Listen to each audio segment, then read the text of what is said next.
know what happens to a toad when it's struck by lightning?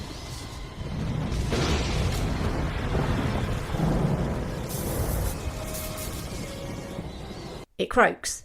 But In a world overflowing with movies, we need a hero. Someone to separate the bad from the good.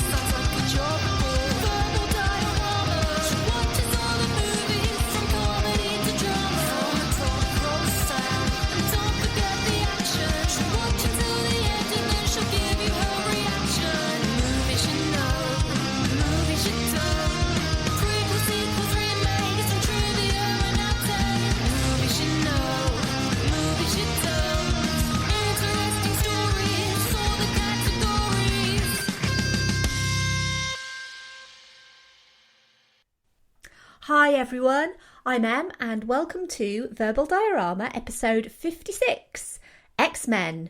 If you are new to this podcast, welcome. This is the podcast which talks about the history and legacy of movies you know and movies you don't. That's what I'm here for, that's what I like to do. And I hope that everyone who's listening is continuing to be safe and well during these very, very strange times. And whether this is your first episode of Verbal Diorama or your 56th, as always, thank you for joining me on this weird, wacky podcasting journey. And also thank you for the very positive response to Moana, which was the previous episode. Moana was a genuine joy to research and do an episode on. I make it a bit of a hard and fast rule on this podcast to not cover anything that I don't have a particular love for or a like for, even if it's a love for the premise rather than the execution. Because admittedly, I have featured some stuff that's maybe not so great, but I think there's always greatness behind it. But Moana, despite having a few issues, it has to be said, was just simply an absolute joy to talk about and discuss and revisit and listen to. And it's just a wonderful, wonderful piece of work. So I would highly recommend you watch Moana if you've never seen Moana. And again, despite some issues, which I will kind of talk about, X-Men is that for me too. I grew up with X-Men. X-Men was really my first introduction to Marvel. It's what made me a Marvel fan, so to speak. I wouldn't say I'm the biggest Marvel fan in the world. Like, I don't buy all the comics and I don't go to all the cons and all of that sort of stuff. But I've always had an affinity to Marvel and I've always had an affinity to the X-Men.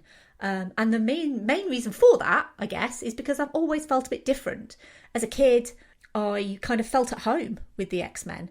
And as I said, this is a podcast on the history and legacy of movies. And the legacy of X-Men is unlike anything else. Because without X-Men, cinema today would undoubtedly look very different. And so, like all trailers in the year 2000, let's go and have a listen to the very techno-infused trailer for X-Men, which is very, very heavy on the music, because a lot of it was very visual. It's a very weird trailer, I'm not going to lie. But it got me interested because I remember going to the cinema. I don't even remember the film that I went to see at the cinema, but I saw the trailer for X-Men and I was just beside myself with joy that an X-Men live action movie was finally coming. So, yeah, I think this is still the trailer that kind of got me more excited than any other trailer that I've ever watched in my life. So, and it's a really terrible trailer, but I was considerably younger. So anyway, here's the trailer for X-Men. Ladies and gentlemen, we are now seeing the beginnings of another stage of human evolution. In every human being, there's not many people that'll understand people like us. There exists the genetic code. You'll be safe here. What kind of place is this? You're not the only one with gifts. For mutation. The truth is, mutants are very real. And they are among us. We must know who they are, and above all, what they can do. A change change is coming. Are you a God-fearing man, Senator? And those we fear Magneto believes that a war is brewing between mutants and the rest of humanity. will be all that can save us. If no one is equipped to oppose them, humanity's days could be over. You're a mutant. The whole world out there is full of people that hate and fear you, and you're wasting your time trying to protect them? You sure you're on the right side? I have made the first move. That is all they know. He could wipe out everyone in New York City. Logan, help us. Fight with us.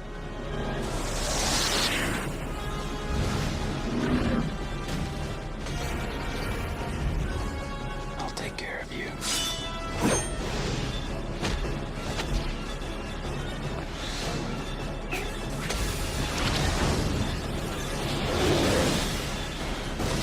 We are the future, not them. Settle this.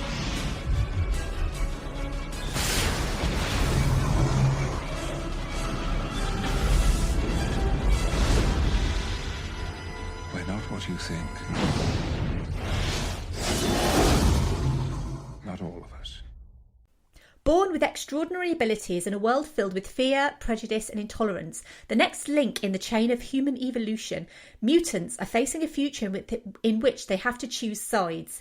Telepath Professor Charles Xavier struggles to achieve a peaceful coexistence between the two factions of mutant kind, hoping that the gifted students of his institute will use their powers for good, while his old friend, antagonist and Holocaust survivor Eric Lenscher, going by the alias Magneto, prepares for war against the humans he sees as evil.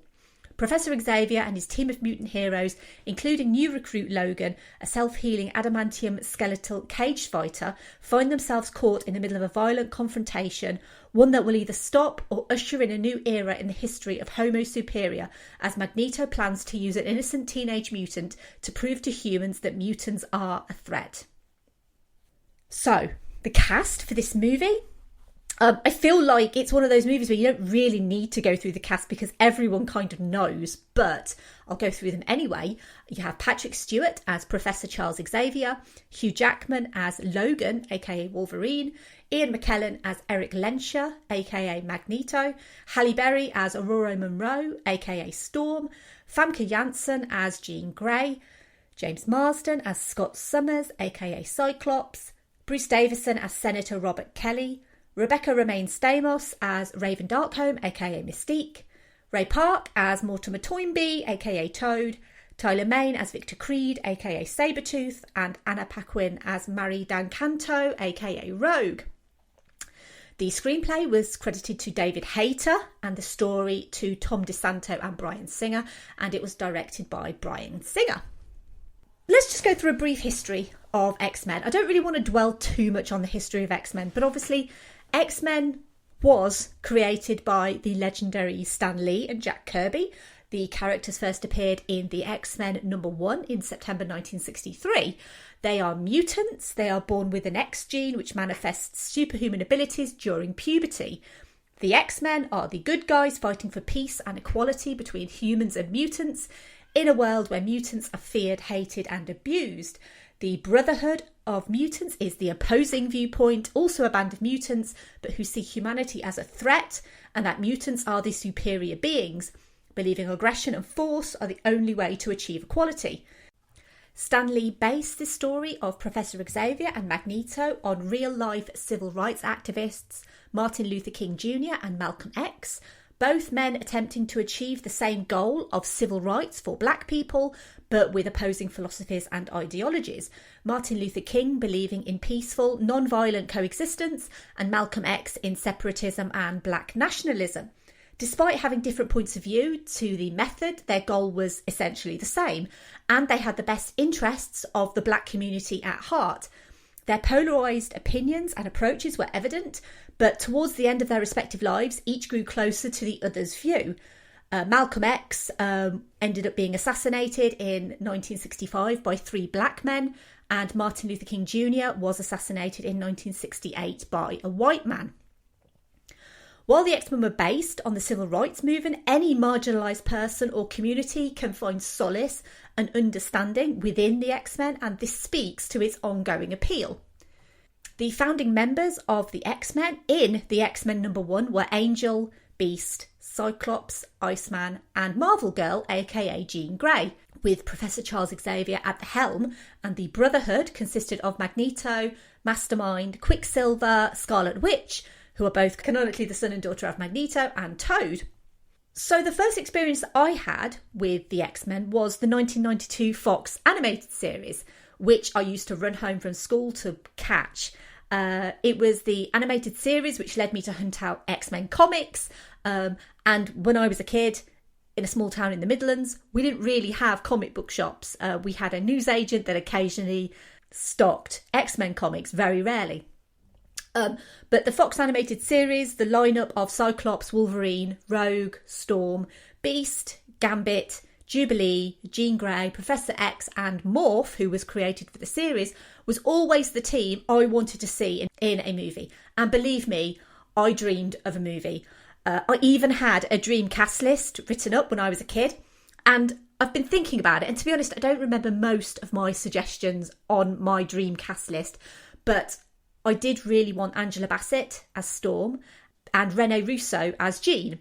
And it turns out my Angela Bassett wish wasn't too far off the mark, but we'll come to that. And obviously, like I said, all I wanted was a live-action X-Men feature film, and my wish really did come true, because boy did we get films. We'd eventually end up with, so in 2000, this movie, X-Men, which was the first. In 2003, X-Men 2, aka X2. In 2006, X-Men The Last Stand. In 2009, X-Men Origins Wolverine. In 2011, X-Men First Class. In 2013, The Wolverine. In 2014, X-Men Days of Future Past. In 2016, Deadpool. Again in 2016, X-Men Apocalypse. In 2017, Logan. In 2018, Deadpool 2. 2019, Dark Phoenix. And this year, 2020, The New Mutants, which has been long in development hell and will finally be released next month as I'm recording this after years of delays. But for our story about X-Men, we need to start at the beginning. So, an X-Men screenplay was written back in 1984 by Marvel Comics writers and chief editors Jerry Conway and Roy Thomas. This was back when Orion Pictures held the option for film rights, but Orion, after a period of great success in the early 80s, were really struggling financially, and in 1985 had a terrible year, with the majority of their releases making less than $10 million at the box office in the US. Not even box office successes like Dances with Wolves and The Silence of the Lambs could reverse Orion's struggling finances. Orion ended up selling productions like The Addams Family to try to raise cash, and in 1991 Orion filed for bankruptcy. With Orion out of the picture, discussions then moved to Carolco, and Stan Lee and Chris Claremont piqued the interest of James Cameron, who just set up Lightstorm Entertainment, and he expressed an interest in producing an X-Men feature film with his then wife Catherine Bigelow. That's a nice little obligatory Keanu reference there with Point Break, but I digress, too direct. Bigelow wrote a story treatment which included none other than the late Bob Hoskins as Wolverine and aforementioned Angela Bassett as Storm, but this fell through when James Cameron noticed Spider-Man and decided that he wanted to produce, direct and write a Spider-Man movie instead, which obviously also never happened. But they were very confident that it would hit screens regardless of what happened to Carolco. But that's a story for a Spider-Man episode. Carolco then also went bankrupt, and the rights for X-Men reverted back to Marvel. And I'm going to discuss cinematic rights in a little bit too. Marvel mooted selling the rights to Columbia in 1992, alongside a live-action Black Panther movie starring Wesley Snipes, who would obviously go on to become Blade in 1998.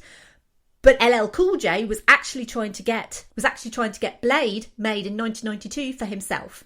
There were actually a lot of Marvel projects attempting to get off the ground in 1992. So there was Elektra, Ghost Rider, Luke Cage, Doctor Strange, that was Wes Craven of all people, Hulk, Fantastic Four. They all had productions attempting to get off the ground that year. At the same time, Fox Kids were launching an animated X-Men series, also in 1992. That was produced by Avi Arad. X-Men the Animated Series was a massive success, which impressed 20th Century Fox, and as development executive Scott Nimmerfro was a big fan, he persuaded producer Lauren Schuler Donner to acquire the film rights from Marvel, which was also struggling financially at that point and famously optioned all its most popular characters to other film studios to generate much needed cash. So Spider-Man and its affiliated characters were sold to Columbia Pictures, Hulk to Universal, and Fox bought X-Men, as well as Fantastic Four and Daredevil. But they also sold minor characters like Iron Man to New Line Cinema and Thor to Columbia. Those rights, including those of Hulk, were returned to Marvel in 2005 and 2006 respectively. And we know what Marvel did with those. Lauren Schuler Donner, who is credited on all of the X-Men movies for Fox, read character biographies to try and affiliate herself with these characters. And she started with Logan and became hooked on him as a person. Mainly the fact that he'd been abused, he'd been mistreated, and his constant healing meant that he couldn't die for a long time. And also his unrequited love for Jean Grey. Bill Mechanic, the CEO of Fox Film Entertainment, had sold his childhood X-Men comic collection to fund his college education. And with comic book movies not really the done thing outside of Superman in the 70s and 80s and Batman in the 90s, they thought it was the right time to bring the X-Men to the big screen. Andrew Kevin Walker was hired in 1994 to write Fox's script for X-Men, which consisted of Professor Xavier recruiting Wolverine into the X-Men, the team-up of which would consist of Cyclops, Jean, Iceman, Beast and Angel. That very same X-Men #1 comic lineup, the Brotherhood of Mutants, would consist of Magneto, Sabretooth, Toad, Juggernaut and the Blob, and they would be attempting to take over New York with Sentinels, and the conflict within the X-Men would come from a bitter rivalry between Wolverine and team leader Cyclops. Later, Kalogridis, John Logan, James Schamus and Joss Whedon were hired for rewrites, but this screenplay was rejected for being too pop culture heavy and quick-witted. Only 2 lines of Whedon's dialogue would remain in the final movie, quite famous ones at that. Michael Chabon pitched amendments in 1996 which introduced Jubilee and Nightcrawler to the team and wouldn't feature any primary villains until a proposed second movie. Nightcrawler and Beast would be removed and instead feature in X-Men 2. Angel would feature in X-Men The Last Stand, Iceman would be relegated to a smaller role as a teenage mutant, and Jubilee, while the audience stand-in in the animated show, would instead become Rogue, and her powers change from Rogue's ability of strength, flight, and let's be honest, the femme fatale character of the group, to become more amalgamated with Jubilee, with probably a little bit of Kitty Pryde as well, both of whom, Jubilee and Kitty Pryde, would both cameo in the movie. And this change to Rogue, as much as I hated it at the time, #NotMyRogue, was done because of these pesky film rights. Because Fox had the rights to the X-Men, but those rights came with caveats, as rights to comic book characters always do. And Rogue achieved her powers originally from an altercation with Ms. Marvel, aka Carol Danvers. You'll remember her from Captain Marvel. And Marvel retained the rights to Ms. Marvel and retained the rights to Ms. Marvel's powers. This meant Rogue's ability to absorb the powers of others was retained, but her abilities that were sourced from Ms. Marvel were not. Rogue was then merged with Jubilee to become a teenager. Fox originally considered Brett Ratner as director. He would go on to direct The Last Stand and also offered directorial duties to Robert Rodriguez, who declined. Also declined were Paul W.S. Anderson, who wanted to make Event Horizon. Bryan Singer was looking for a science fiction movie to direct, and Fox offered him Alien Resurrection, but producer Tom DeSanto instead counter-offered X-Men. By December 1996, Singer was confirmed as director before going off to direct Apt Pupil, and Ed Solomon, another great little obligatory Keanu reference there, was hired to write the script in April 1997. A Christmas 1998 release date was agreed for X-Men, as was a $60 million budget. But wait! This movie came out in 2000. Yes. And there's a reason why there was a bit of a delay. So because it became quickly apparent that Fox was having real trouble understanding the X-Men as a core group of characters. Chris Claremont, on his return to Marvel, sent Fox a 4-page memo explaining the themes of the X-Men, the concepts of the team, and most importantly, what made the X-Men different to other superhero teams. In late 1998, Singer and DeSanto sent a treatment to Fox, which took the comparisons between Professor X and Magneto to Martin Luther King and Malcolm X. Unlike all the other scripts, they understood the feelings of prejudice, alienation, humanity's fear of the unknown and intolerance, and worked it into X-Men's script. grounding the X-Men in reality became the single most important thing about this movie. Christopher McQuarrie was also brought in for additional rewrites once Fox realised their $75 million budget would increase by $5 million, taking into account the additions of Beast, Nightcrawler and the famous Danger Room. Elements of Beast were taken away and morphed into Jean Grey instead, and David Hayter, who was the director's assistant at the time, was enlisted for additional rewrites because he had extensive knowledge of the comic books and was suggesting changes to Singer, who eventually just gave him the torch to rewrite the scenes completely. In the end, McQuarrie and Solomon both removed their names from the finished product, and that was because of the tortuous process that they had to go through. And this is why only David Hayter's credit for the screenplay remains, and he claims 55% of the finished film was his work. Other insiders claim the majority of the screenplay was McQuarrie and Solomon's work. I want to just take a brief interlude from talking about X-Men to talk about the director. And I want to make it very clear, crystal clear, that I'm not featuring X-Men to support, ignore, or appear to condone the vile allegations made towards Bryan Singer of sexual misconduct from men who were at the time minors. These are incredibly disgusting and serious allegations, and I'd be remiss as a podcast talking about X-Men to not speak about it, or worse, ignore the fact that Singer is an alleged abhorrent human being. I mentioned back in my episode on Serenity about separating the art from the artist, and I'd want to take a moment to clarify because I did get a listener email about those comments, and that listener highlighted the power dynamic between abuser and abusee. So I want to make it completely clear, I'm not featuring X-Men to highlight Singer at all, ever.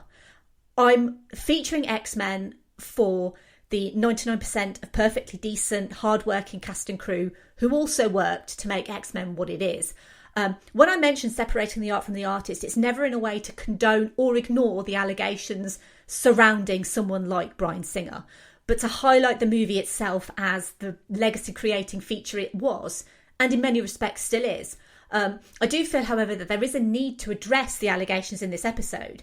Not doing so feels like looking at the movie with blissful ignorance. As I said, I'm not featuring the movie for him. I'm doing it because it's a movie I grew up with and I have a hell of a lot of respect for.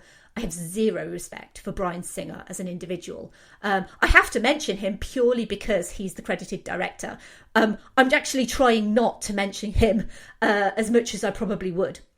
And in many ways, he has affected the legacy of X-Men by taking the story of the good guys and actually becoming the worst version of the bad guy.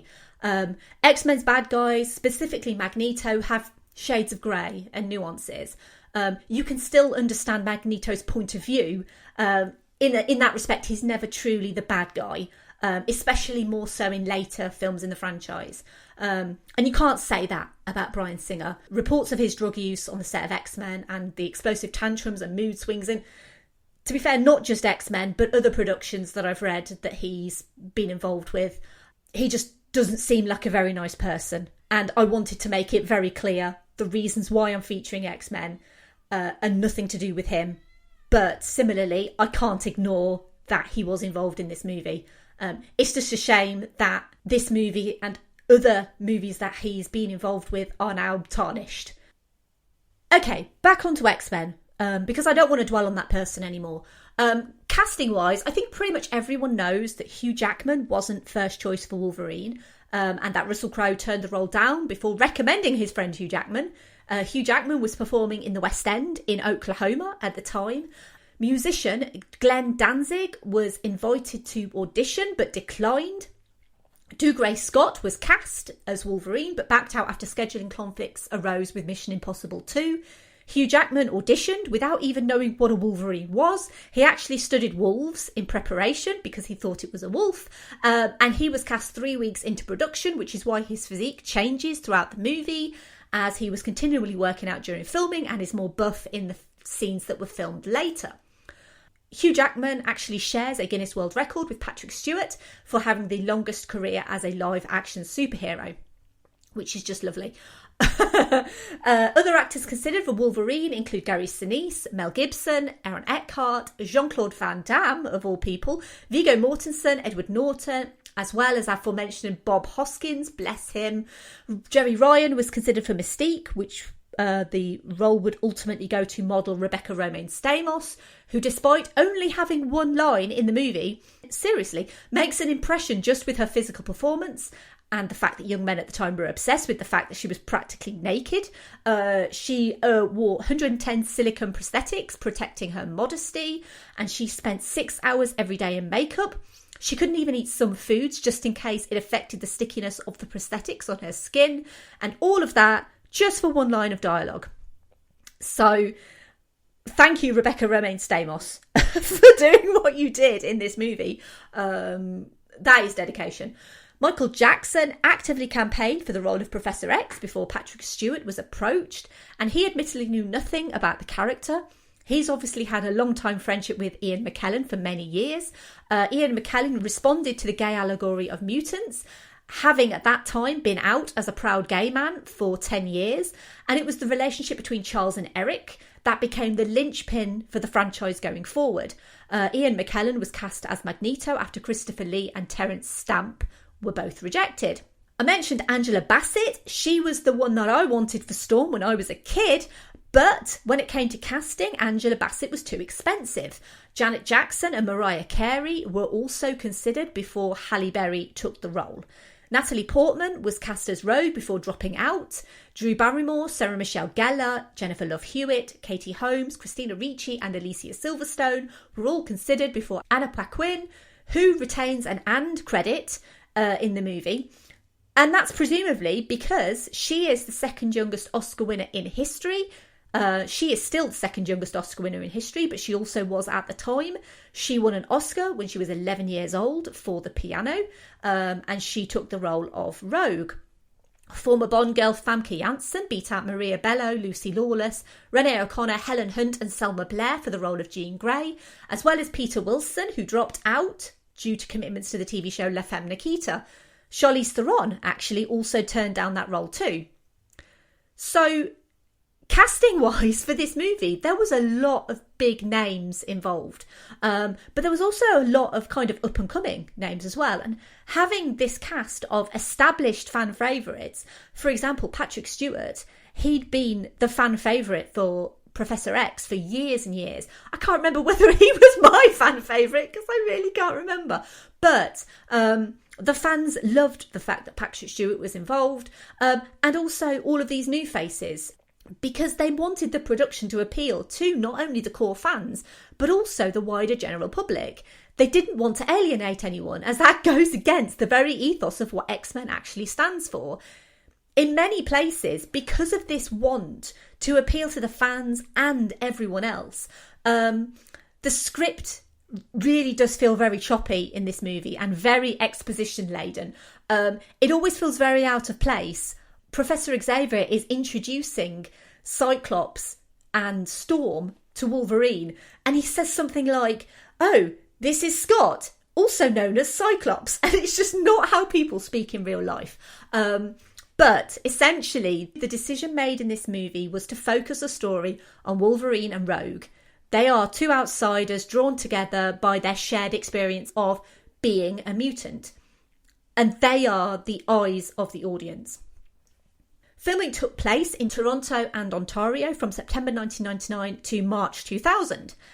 And just so you really appreciate what actually went on in the background of this movie, filming took place to March 2000.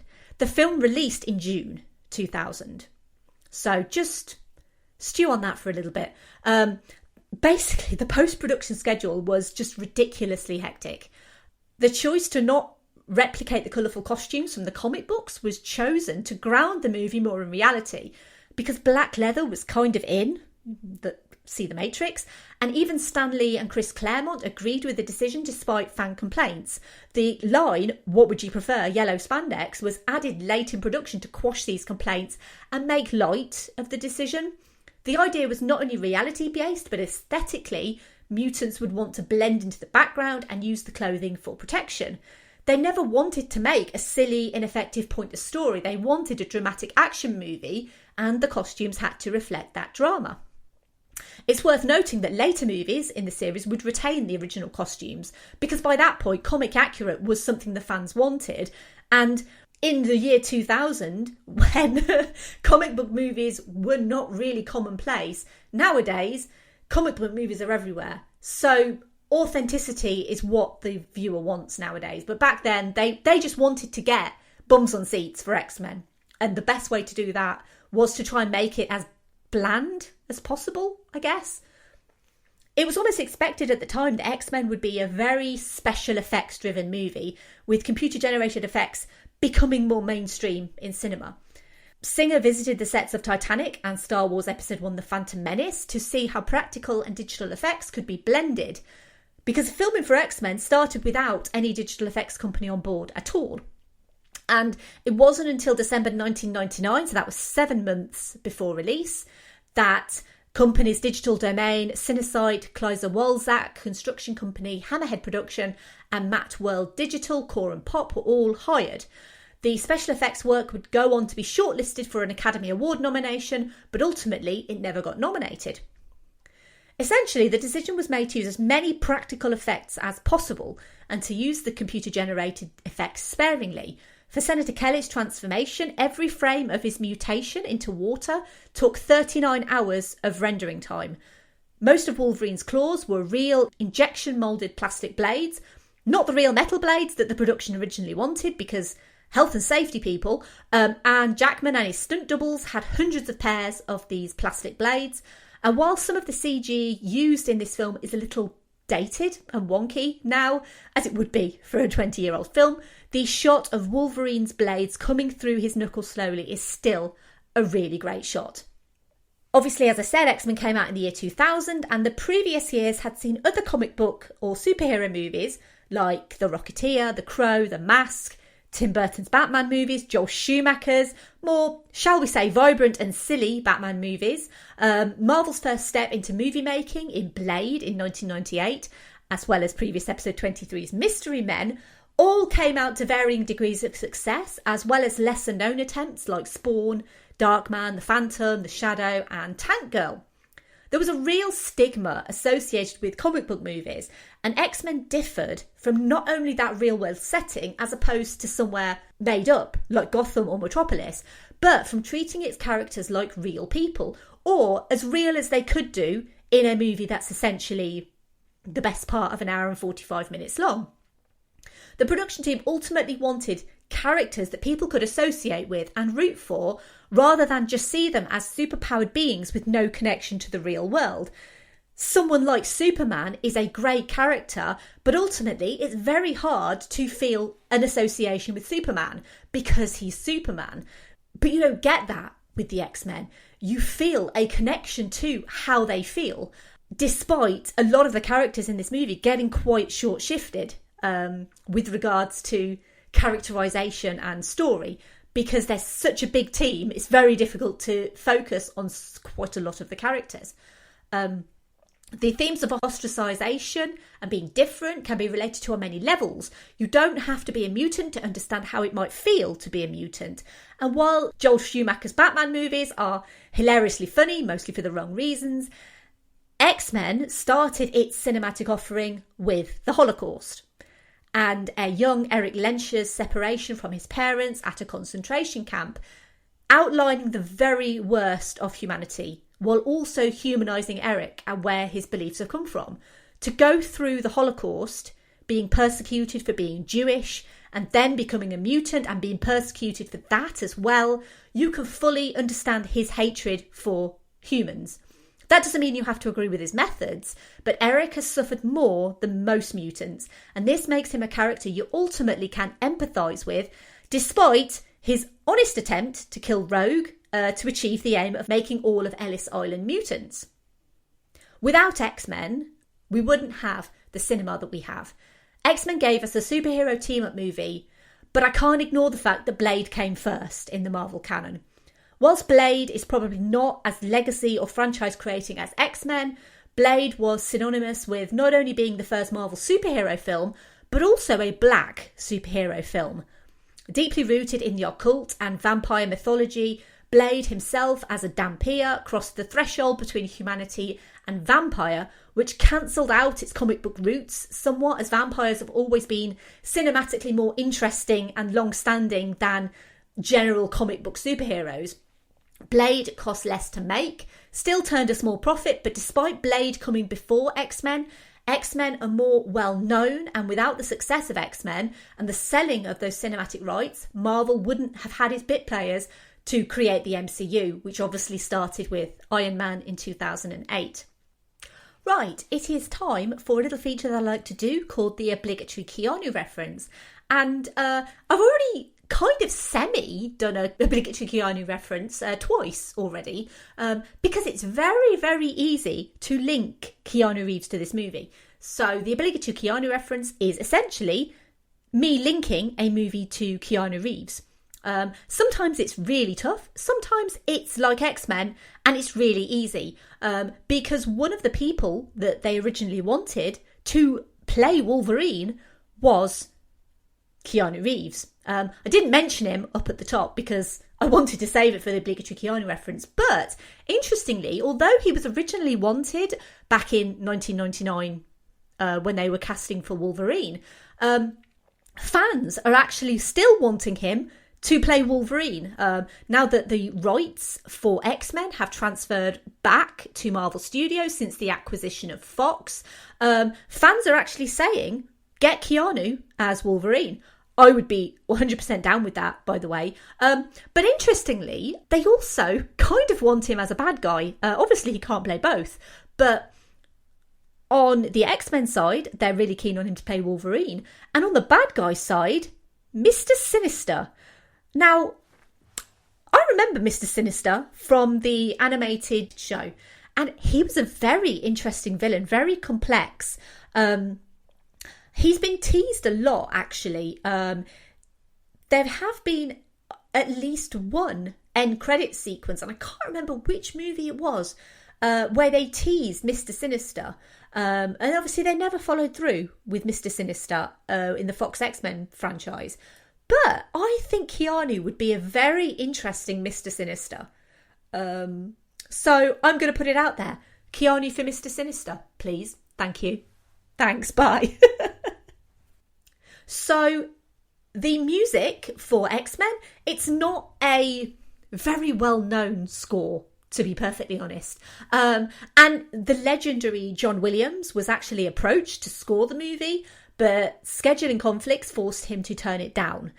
John Ottman was then approached, but when the movie moved up from December to July 2000, he was actually already committed to direct Urban Legend's final cut, which meant that he couldn't actually do the music. Michael Kamen was eventually hired instead, and he was actually asked not to use any contemporary songs on the soundtrack so as not to date the movie. As Kamen was familiar with the X-Men, he tried to replicate a serious movie about humanity's capacity to discriminate and show prejudice, but Lauren Schuler Donner was not happy. She was completely dissatisfied with his attempt to score the movie, and she actually forced him to redo the entire score. X-Men, as I mentioned a bit further up in the episode, had its release date shifted 6 months. It was originally scheduled to be released in December 2000, and it was actually Steven Spielberg who caused that problem. So Steven Spielberg's Minority Report had its release date moved back to accommodate Spielberg's filming of AI, artificial intelligence. And that left a gap in the summer 2000 schedule, which Fox needed to fill. And as I said, originally scheduled for a December 2000 release, it ended up switching release dates with Minority Report, and therefore just completely erasing 6 months off his production schedule. And it ended up being released in July 2000. The fact that they got a cohesive movie done 6 months sooner than they actually planned to is just an incredible feat. I do not know how they've done that. Yes, I'll admit, some of the CG is not the greatest looking in the world, and that is probably because of this 6 month bump up the schedule. But the fact that X-Men is as good as it is, yes, it's not perfect, yes, it does have problems, but the fact that it is as good as it is, with that 6 month jump up the schedule, is quite phenomenal, actually. As I said, it opened in the US on the 14th of July 2000. It opened at number 1 in the US box office, and it had no real competition that week either. So in the first week, it ended up making $54 million. It dropped to number 2 the second week, as that was when What Lies Beneath was released. X-Men actually ended up becoming the 9th highest grossing movie of 2000, with a worldwide total of $296.3 million.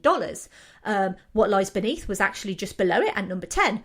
And that figure, $296.3 million, actually looks quite small when you compare it to today's superhero movies and what they get. I mean, we're talking today of, if a movie doesn't cross the $1 billion, it's not classed as a hit. But the fact that it was a relatively small budget movie of only $75 million, the fact that it made almost $300 million, and the fact it was obviously open 6 months early, was just phenomenal, really. It solidified X-Men as not only a financial success, but also essentially cemented it as creating superhero cinema as we know it. Because, as we know, a few years after this, in 2003, we got X-Men 2. And then the ball just kept rolling and rolling and rolling. Ironically, Dougray Scott's role as Sean Ambrose in Mission Impossible 2 actually netted him the highest grossing release of 2000. So despite the fact that Dougray Scott never actually became Wolverine, he did end up in the highest grossing release of 2000. So 2000 was not a bad year for Dougray Scott. I can't say that he's had the same career as Hugh Jackman, but anyway, maybe I shouldn't go into that. X-Men was considered a massive risk. There were no other comic book adaptations in the top 10 that year. And Fox, because of this risk, were extremely involved in the day-to-day production. So much more than at any other point of any superhero movie ever made. They nitpicked everything. They believed viewers would be confused by it. They didn't understand why characters had 2 names each, why the powers weren't the same between mutants, and literally everything in the production was routinely scrutinised by Fox, who didn't seem to understand the concept at all. Now, this is not the first time that I've mentioned on this podcast about Fox not understanding the concept of something that they are essentially producing. See also my episode on Serenity, because Fox really screwed that one up. But Fox, although they did not understand this concept, they were like those really annoying managers who kind of hover over you and ask you what you're doing every 5 minutes. That was the production on X-Men. Again, how X-Men came to be completely cohesive after everything that it had been through is a miracle. It's a genuine miracle. This movie should have been complete trash. It genuinely should have. Everything that happened in the production, everything that Fox were doing, bringing the release date up by 6 months, hovering over every single decision, questioning everything that they were doing. This movie should be trash. The fact that it's not trash is a miracle. So the fact that Fox didn't understand pretty much anything about the movie was actually one of the main reasons why a young production assistant on the set of X-Men ended up becoming one of the most influential and powerful figures in superhero cinema. And that is one Mr. Kevin Feige. Kevin Feige was the production assistant for Lauren Schuler Donner and would remind people what each character's power was, what their backstory was, where they'd come from, and this would stand him in good stead for his career going forward with Marvel. He actually impressed Avi Arad so much with his knowledge of the whole Marvel universe that Arad hired him as second in command at Marvel Studios that very same year, and Kevin Feige was actually named president of Marvel Studios only 7 years later. It's quite phenomenal, actually. I think we forget that where someone like Kevin Feige has come from. And I think we think of Kevin Feige as this kind of untouchable cinematic being. But ultimately, he started out as just a production assistant. He was the nerdy production assistant for Lauren Schuler Donner, who told people what they needed to know about these characters. He helped make X-Men as good as it is. And are there things I'd change about this movie? Sure, the director for one, but I would have loved to see a more comic accurate Rogue. Genuinely, I would have loved more Storm, because she's arguably one of the most powerful mutants in the whole lineup. And she was relegated to a few lines. And even though it's one of the most notoriously bad lines, when you've got Halle Berry in your movie, you want to utilise her.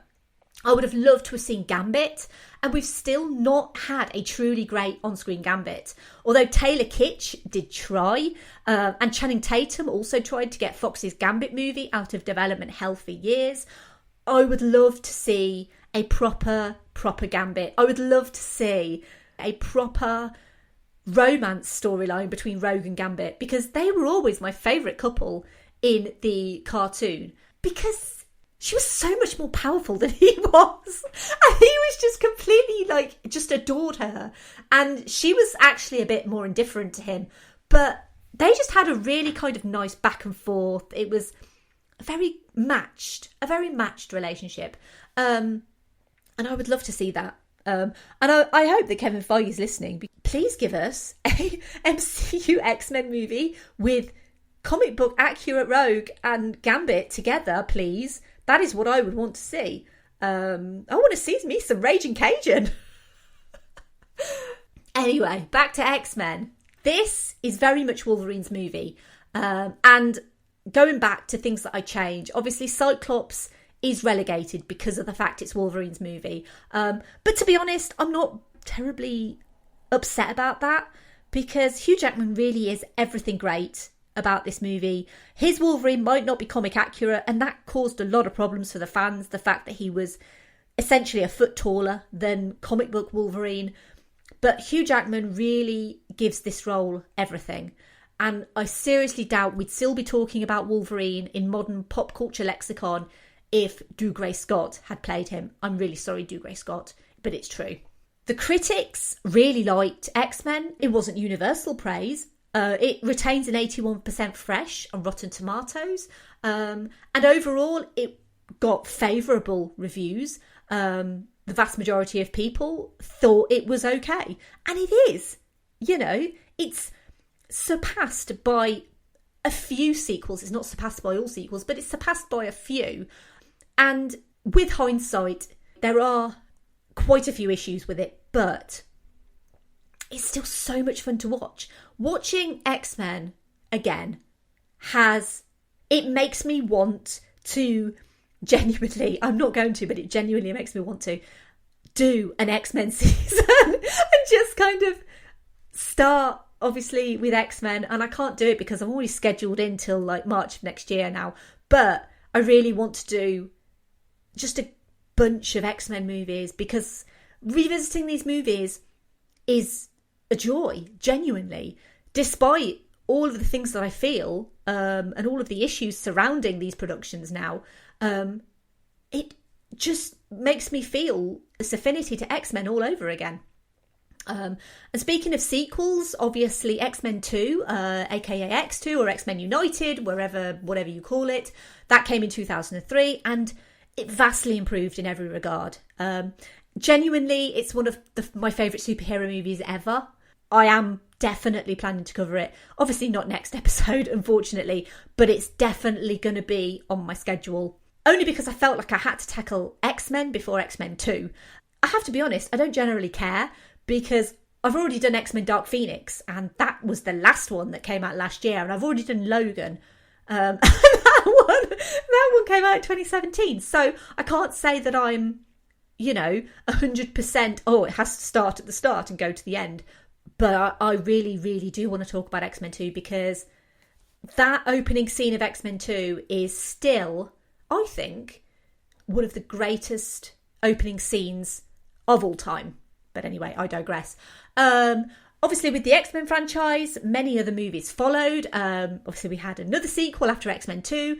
We had spin-offs, we had prequels, which changed the whole timeline and even incorporated the old and new casts in the sublime, I have to say, Days of Future Past, which gets kudos from me just for having the 1-2 punch of Stewart and McKellen against McAvoy and Fassbender. And McAvoy and Fassbender, their relationship just adds an additional layer of complexity to the relationship between Charles and Eric for me. You're never going to get as good as Stewart and McKellen, but McAvoy and Fassbender are still so great. Not so much in the later movies, but definitely in First Class and Days of Future Past. They are chef's kiss. They are perfect. Right, over to social media thoughts, because I am running very late on this episode.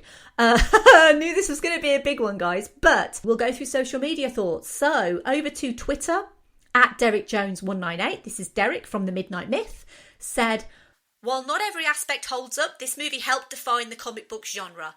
The cast is phenomenal and embraces X-Men as a story about those being left behind by a prejudiced majority. I still love it today. At Cap Understands said, a film that had so many hurdles to jump and managed most of them. I hate the suits though. Of course, everyone hates the suits. Andy at Geek Salad Radio said, the X-Men franchise has an odd distinction that the movies are either amazing or terrible. There's very little in the middle, and that's the first X-Men. The story of Charles and Eric should have been the central plot instead of getting to spend most of the time with Logan. As a fan of the comics since the early 80s, I wasn't disappointed with the movie, but I was happy that subsequent movies were vastly improved. First Class should have honestly kicked off the series.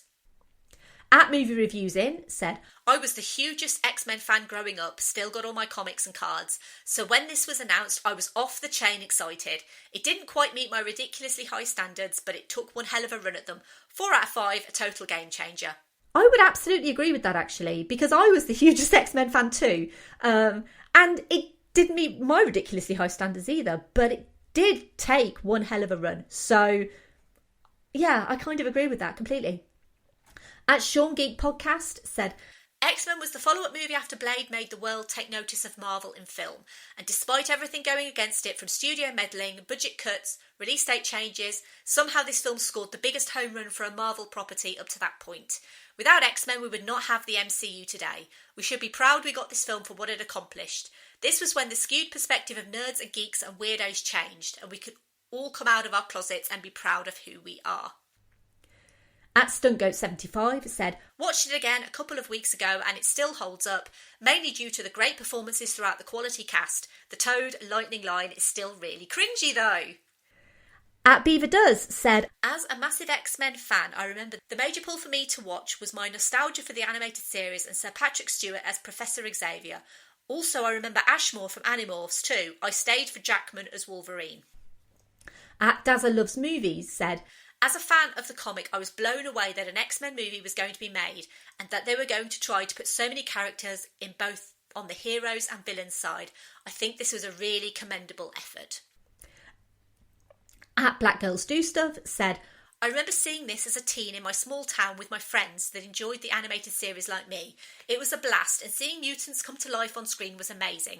It holds a special place in my heart, though I'm still haunted by Senator Kelly turning into water. Ugh, as are we all. At AFC Film Geek said, being a collector of the comics was really excited when they announced this, and it didn't disappoint. Everyone will say Wolverine was perfectly cast, but Patrick Stewart was born to play Professor X. Interestingly, Stewart and McKellen didn't know how to play chess until this movie. At You're on Claude 9 said, this film was so awesome. For so many years, my mum tossed away my X-Men comics because they were only for boys. This film vindicated me. It was a dream come true. She couldn't take this away from me. It was mine. Also, as I was dealing with racism, I felt a kinship towards the X-Men. I felt wanted. Does that make sense? Like, I saw them rise above the hate. I could do that too. Given my country's racial atmosphere, the film is sadly still relevant. Nevertheless, the film is wonderfulness. Even now, I look back on it with nostalgia. At Best Film Ever Pod said, everything we enjoy about the superhero genre as we know it, especially the MCU, is built on the foundation that is X-Men. In a franchise that often bounces between the poles of quality, the original is actually quite middle of the road and forgettable. However, its true strength is in the legacy it left behind. It proved that superhero films could look plausible, incorporate great actors and be bankable. Also, the fingerprints of the quippy Marvel lead are all over Hugh Jackman's Wolverine. X truly marked the spot. And finally, for Twitter, at NFTDD, which is Dave from Not For The Dinner Table, said, I grew up with the X-Men as my favourite comic and still love them to this day. I had high hopes for this film and on the whole it didn't disappoint. But there were definite areas where the film dropped the ball. Coming in first, the use of Storm. The character was written poorly. Oh, that Toad line, and was completely sidelined. I'm not sure whether the casting was also wrong, but Halle Berry didn't get a chance to shine. The story itself focuses on marginalised groups being ostracised and discriminated against, and how they go about tackling that, a message that still resonates to this day, and particularly this year. Then we come to Bryan Singer's history. It's a shame that, again, a great film has been tarnished by accusations that have come to light since. It also raises the question, what do we do with that art? All in all, as an X-Men fan, I was pleased with the students of Xavier's first outing. I wait with bated breath to see what the MCU does with these gifted individuals. I could go on more and more, but I'll stop there. Bless you, Dave. Thank you. Thanks for your comment. Dave's was the longest, but I know he really, really wanted to be involved. So, moving over to Instagram at Why This Film Podcast said, I used to cite this as my absolute favourite superhero movie. Upon a recent rewatch, I was super bummed with how it is. But that was after a Marvel marathon. Maybe I'm spoiled from Ant-Man and Infinity War. There was nothing on Facebook this time, but thank you to everyone for your comments. I had loads of comments for X-Men, which, to be honest, I completely expected. And I expected a lot of people to kind of feel a bit meh about this movie now, for many reasons.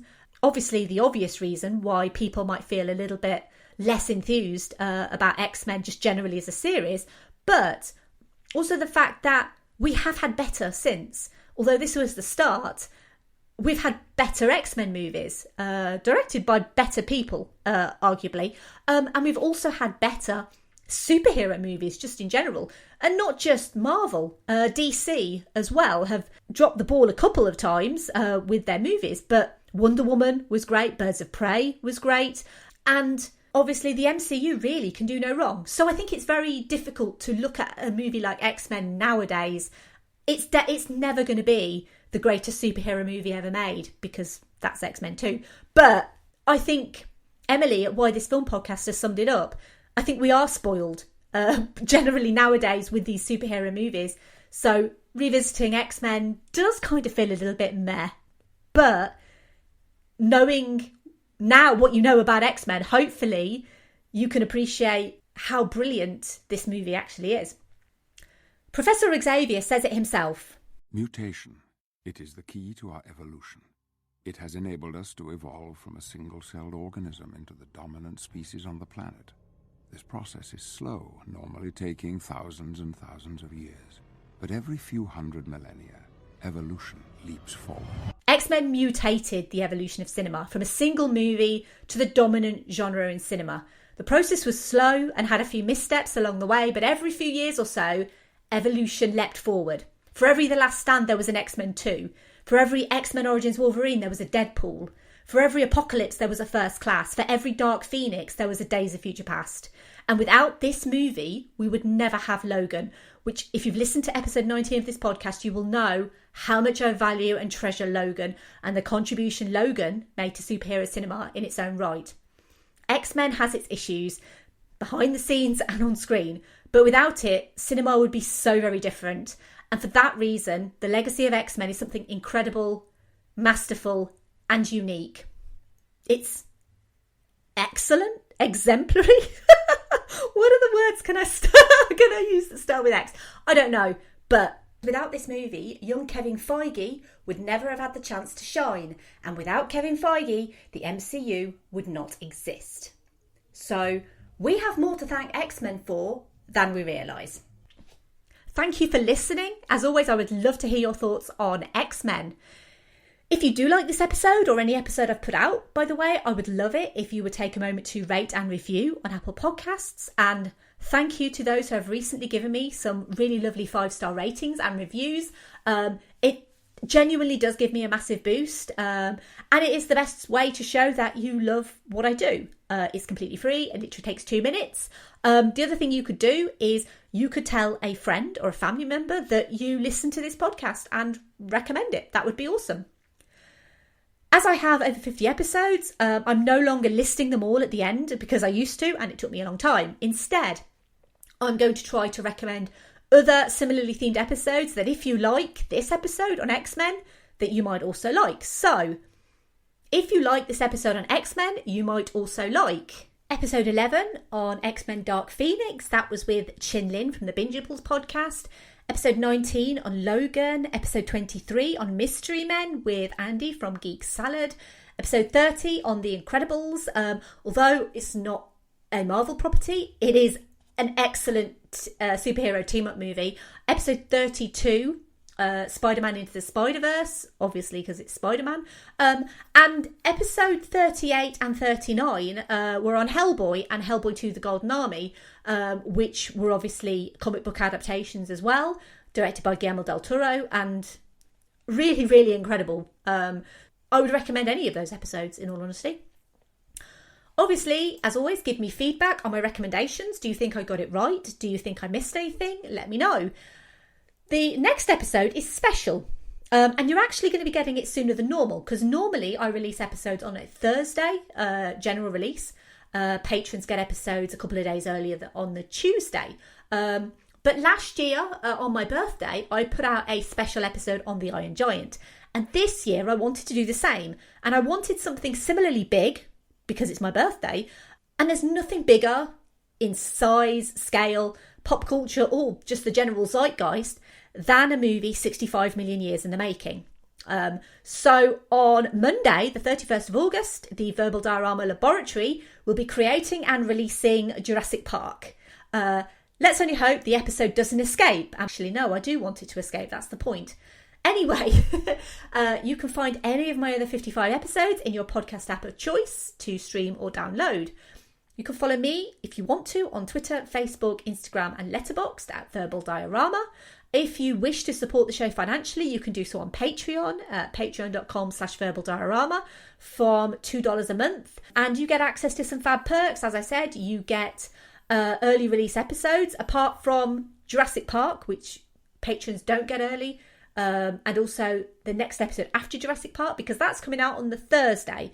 So basically, you'll be getting an episode the Thursday, today, if you've got this episode on release day, Thursday. And then a few days later, you'll get Jurassic Park. And then a few days after that, you will get the next episode after Jurassic Park. So I am doing quite a lot over the next kind of week or so for the podcast. But unfortunately, because of the lead times, patrons won't get episodes 57 or 58 early. But generally, you do. And a massive thank you to the patrons of this podcast: Simon E, Sade, Hardy L, Claudia, Simon B, Laurel, Derek, Jason, Kristin, Kat, Andy, Mike and Griff. You are all superheroes. You can email me if you wish, general hellos, feedback or suggestions. My email address is verbaldiorama@gmail.com, or you can get in touch on my website at verbaldiorama.com. Or, if you wish, you can pop over to filmstories.co.uk, which I write for. I write for the website and I write for the magazine. Please show your support to the magazine and buy a copy if you want, or you can just visit the website and click some links because they generate money. And finally, now the X-Men are back with Marvel Studios, it's inevitable that they will be back on cinema screens. So perhaps this time we will get to see a Rogue versus Captain Marvel showdown. Maybe. That would be awesome. Bye. Previously on X-Men.